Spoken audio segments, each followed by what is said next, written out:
Lucky, ஒரே விட்டு போறேன்னு மட்டும் நினைக்காதடா. எவ்வளவு சீக்கிரம் முடியுமோ அவ்வளவு சீக்கிரம் வந்து கூட்டு போயிருக்கேன். மத்தவங்க என்ன நினைக்கிறாங்க எனக்கு தெரியலடா. ஆனா நீ என் தம்பிடா.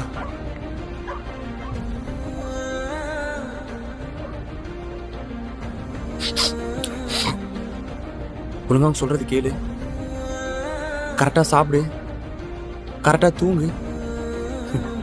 எனக்கு தூக்கம் வருமா தெரியல நீ இல்லாம.